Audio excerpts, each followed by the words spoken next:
I thought we were going home, but everyone wanted to go to another gathering.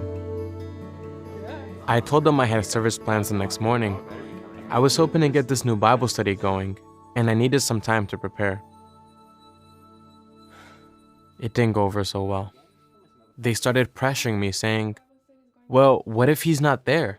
Yeah, why go through all that work for nothing?" It kept getting worse. "Just skip it," they said. "Come on, Tyler. Don't make us drive you all the way home first. Just come." Everyone was against me. I didn't know what to do. But then I remembered a family worship. We studied about Caleb. What gave him the courage to be different? "Jehovah is with us," he said. That helped me to remember that Jehovah's with me too.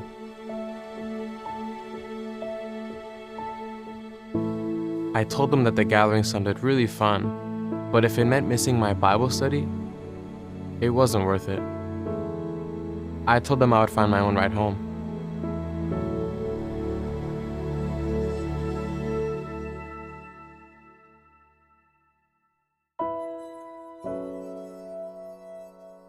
Everything was going fine until Mr. Craig started talking about evolution. He said, "The wide variations of living things on Earth are the result of the evolutionary process. All living creatures, including us, descended from a common ancestor." Most of the class agreed with him, but the other witnesses chose to stay quiet. I wanted to speak up, like Tyler did. But I was scared too.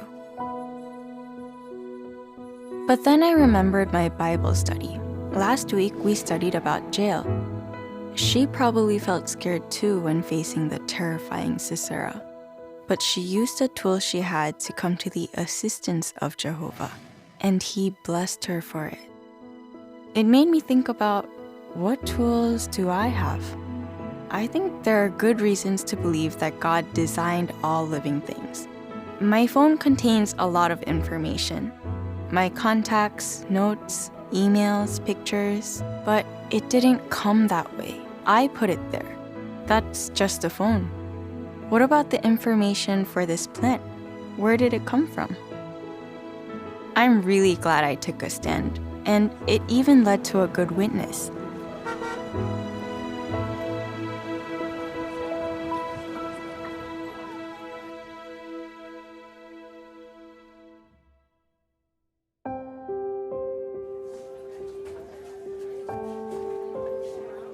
Recently after school, I saw Tamiko give a good witness. She even started a Bible study.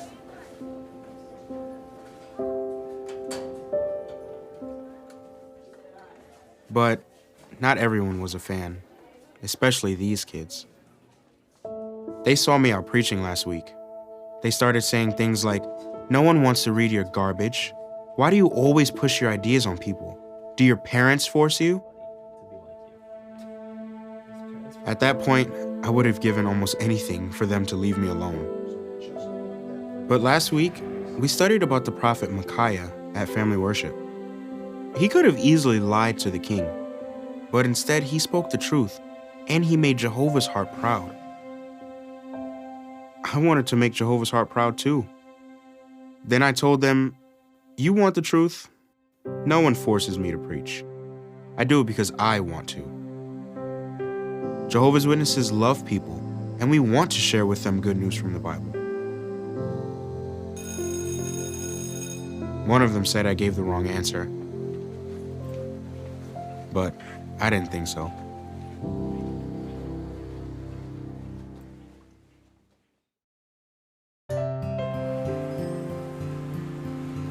Kevin and I were having a great morning. We met a lot of nice people.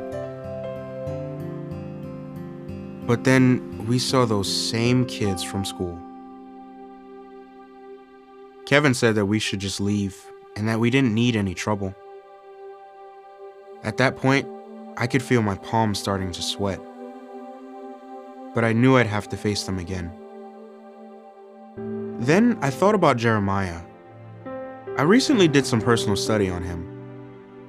And when threatened, he bravely told his opposers, "I am in your hand." He stayed the course. I want to stay the course. They said, "We told you to stop forcing your stupid ideas on people." But I told them I wasn't going anywhere.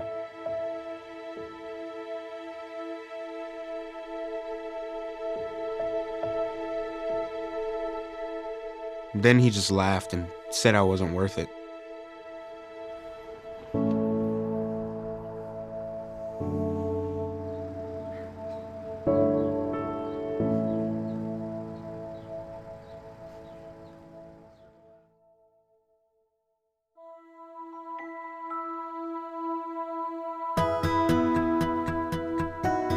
My boss called me into his office, and he offered me a promotion to a full-time position, which would mean a lot more money.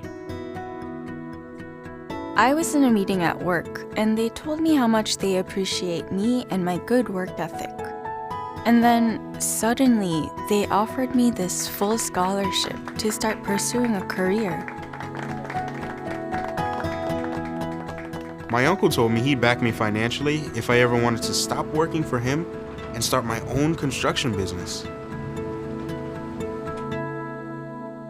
A few weeks later, a brother was giving a talk at our circuit assembly. He read Mark 10:21, where Jesus told the rich young ruler, One thing is missing about you. Go, sell what things you have and give to the poor, and you will have treasure in heaven, and come be my follower. Then he made the point. Instead of grabbing onto a rich spiritual opportunity, that young ruler just let it slide by. Then he asked us, "Is one thing missing from your life?" he was right. Something was missing. I'm baptized, but am I really giving Jehovah my all? Could I do it? Could I do more?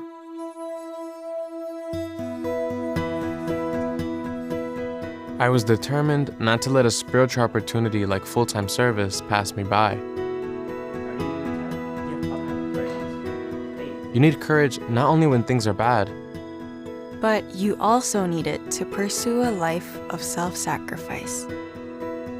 But when you do, you'll have no regrets, because nothing will ever be missing from your life.